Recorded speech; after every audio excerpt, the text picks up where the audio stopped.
Hey folks, this is Richard from Atomic Game Theory.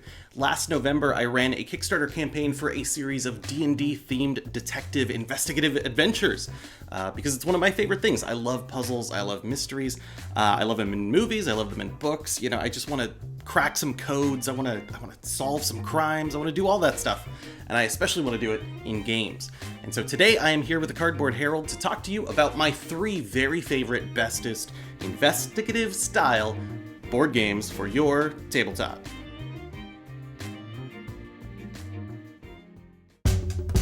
Now, when I'm thinking about an investigation, I want something that feels like one of the Sherlock Holmes stories out of the Strand. So each of those have a pretty similar structure. Right at the beginning, there is kind of a rundown. Someone shows up and talks to Sherlock about the victim and gets him involved in the case, and let's go, you gotta solve this, here are some clues, go, right? And that's what I want. I want that rundown at the very beginning so that I know what I'm looking for in a story.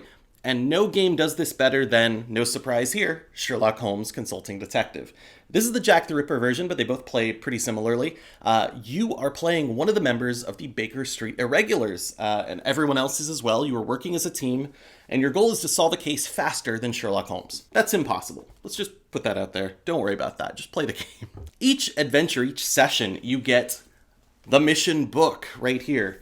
And this entire book is just for one session, and at the start, someone is going to read out this introduction, which actually gives you the information that you need to get started in the game. It talks about some people, some locations, some ideas, some things like that, and you, as a team, need to decide how to go through the investigation. So one by one, you pick a place that you want to go, or a person that you want to talk to. You track them down, you hope you get to talk to them and learn more information. You might take a look at the newspaper because each adventure comes with an entire newspaper filled with stories. Some of them are pertinent, some of them are not. Some of them actually don't come up until later cases, so you have to hold on to these and read through all of them to try to learn more about the case. You also get this map of London filled with numbered locations. So if you are starting over by London University College, maybe you want to search nearby places. Maybe you see a station or a museum that's interesting, and you take that number and you read that spot in the book. Or maybe you're looking for someone's residence, and so you take a look at the London directory where every person is listed alphabetically for pages and pages. Or there are categories that talk about, you know, the hotels nearby and where those are, where are cocoa manufacturers in town. Do you want to know where Cadbury Brothers are? They're in here. So you use this to try and go through the case. You were looking for the sequence of events, the sequence of places that will get you to the end of the case. Sherlock has a perfect one. He's clearly skipping steps. Hard to beat. However, for an introduction, like for getting you into the investigation experience, there is no better game in the world, Sherlock Holmes Consulting Detective. I want to feel like the villain is actively trying to stop me from solving the crime. And if we're talking about the action of an investigation, there is no better game than Mansions of Madness. This is the 2nd edition. This game is fantastic. It is a game where you play a member of an occult team of investigators, right? So you're trying to solve some Cthulhu mystery, of course. And it's got a ton of cool miniatures, and you're moving them around a very modular, very tactical map. And you have to choose very carefully about what you do and what actions you take, because you have an unknown time limit, only so many moves and actions that you can take on your turn. And in the 2nd edition, it is tracked by the absolute greatest part of this game, the app. Yes, that's right. This is an app-based game.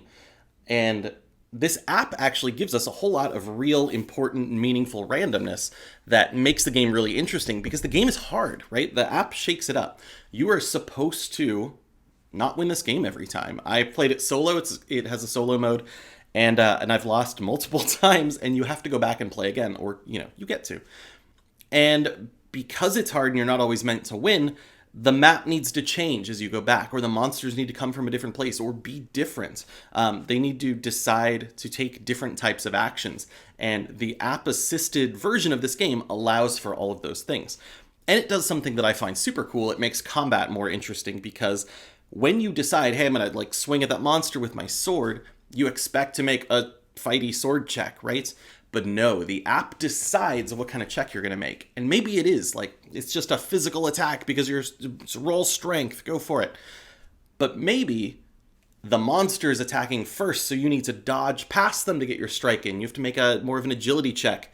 Or maybe the monster has this presence, and you need to make a willpower check to even get close enough to make your attack. And so you make a will check instead. You don't know what you're going to do until you make the decision to attack, type it into the app, and then it tells you what's going on. And better yet, you can't take it back. This is a very cool game about efficiency with your actions, very careful strategy. It feels tense, which is what I want out of an investigation. And it also feels unknown. I don't know what's going to happen next, even with something as basic as just swinging a sword at a monster. So Mansions of Madness has the mid-game for an investigation that I am looking for. Highly, highly recommended. Finally, what I'm looking for in an investigation is a shocking twist ending that I just don't see coming. And for that, the best game in the entire world is Betrayal at House on the Hill. This is my well-loved first printing right here. I've played this game so many times, it's ridiculous. And in this game, you play a member of like a Scooby-Doo team, basically. You're an investigator in this haunted house trying to figure out what happened. And that's kind of the whole plot at the start. You move through the house, and as you explore, we get to part 2 of the game, which is the real doozy. At a certain point, the haunt begins. Suddenly, one player turns traitor, and all the other remaining heroes need to figure out what they're doing and stop them. We get an immediate plot, which is wild and very well done, because you see the traitor takes the traitor's tome, and they take this book and they walk into a different room, and they open to whatever the haunt page is, and they read the haunt that is specific to this game. Meanwhile, the heroes take the secrets of survival and do the same thing. These 2 books tell the same story, but from totally different perspectives and with very different rules. Once upon a time, I played one where my trader's guide simply said, hey, you're invincible. Raise all your stats to the maximum. You win if you're the last person standing.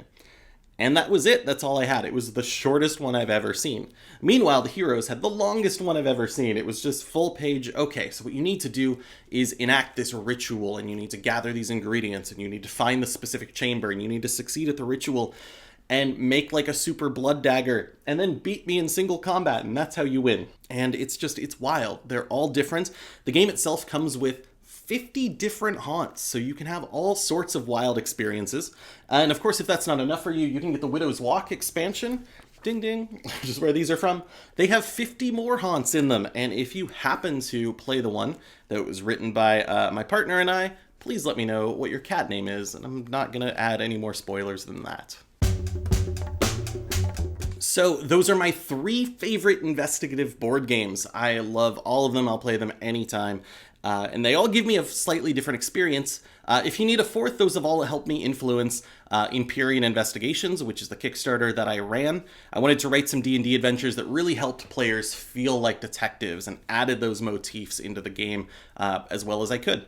Those will be shipping out to Kickstarter backers soon. I'm going to set up some pre-orders on atomicgametheory.com, or there will be a link down below that Jack will put in the description because he's wonderful. Check out some more investigations. I love these kind of games. They're tons of fun, and they activate your brain in a different way than a lot of board games do, which I love. So thank you all very much. This has been Richard. I am live here in sunny LA on location for the Cardboard Herald. And remember, the game is afoot. If you enjoyed this video, we have all kinds of other reviews, interviews, and recommendations via writing, podcasts, and video here on our channel and website cardboardherald.com. Our content is audience supported, so if you want to show your support, please visit our Patreon. Thank you so much for watching. This has been the Cardboard Herald.